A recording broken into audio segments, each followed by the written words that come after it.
Hello dear friend. Today I am going to discuss about a poem of Emily Dickinson, one of my favorite writer. Today which the poem I am going to discuss about is I Cannot Live With You. Very famous poem published in 1890.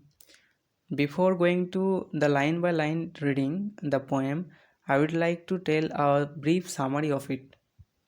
The speaker talks about her lover. This is a poem about a couple and their hopeless love story. It may relate to the Dickinson's real life. We can say that she penned it during the period of their relationship, but she never presented it as more than a friendship. She had a profound connection with someone, and we see he left her. And in the poem, we also see that Dickinson wanted to live her life totally in isolation, and that's why she never married again. Sorry, married later. She gave up her best life she could have had because she wanted her lover to have the best life. Since he died before her, and now she cannot be with him again. But this causes her to want to die, although this will not solve her emotions. So, this is the brief summary of the poem, and here we see that she can live her life with her lover, but she left him for to have the best life of her lover. So she never wanted to get close with him. She never wanted to marry with him. She always wanted to engage her in isolations. She wanted her life as her own. She wanted to live her as she wanted to live as her own. So this is the poem of refusing something. We may consider that the poem is written about the rejecting someone of the proposal. So this is about. So let's read the poem. What the poem actually is. I Cannot Live With You by Emily Dickinson. First stanza. I cannot live with you. It would be life, and life is over there behind the shelf.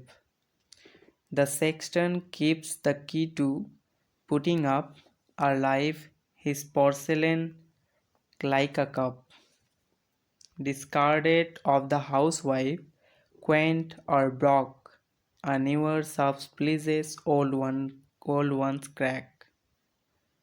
I could not die with you, for one must wait to shut the other's gaze down. You could not. And could I stand by and see you freeze without my right of frost, that's privilege? Nor could I rise with you, because your face would put out Jesus, that's new grace.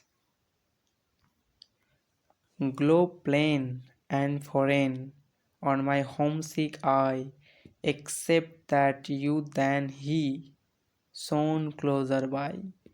They would judge us how, for you served heaven, you know, or shout to I could not. Because you saturated sight, and I had no more eyes for sordid excellence as paradise. And to where you lost I could be, though my name rang loudest on the heavenly fame. And where you saved and I condemned to be, where you are not, that self were hell to me. So we must meet apart, you there, I here, with just the door ajar. that oceans are and prayer, and that white sustenance despair. Here we can see white. It was pale before the um, the time when the poet is wrought. The first word used by Dickinson is pale, but she later changed to it white. Here I also wanted to add on something of some stanza, that is,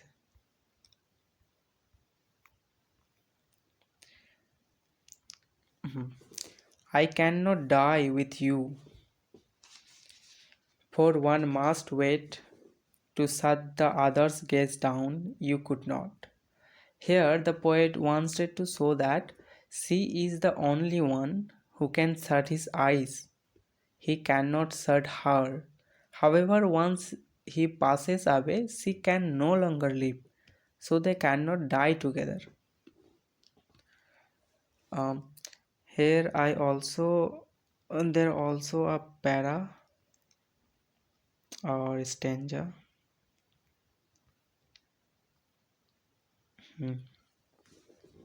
And were you saved, and I condemned to be where you were not, that self were hell to me. In this stanza, the Dickinson wants the readers to picture a strong woman who wholeheartedly believe in Christ.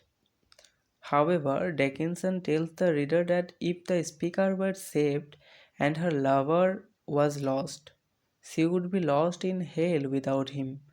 And if they both were saved but separately, one in the hell and one in the heaven, then that would also mean hell for her. This is why her lover can not live in the hell with her. So, this is the brief summary and the reading of the poem I Cannot Live With You, and I hope you get out of you get benefit out of it. So thank you and subscribe to our channel. Thanks.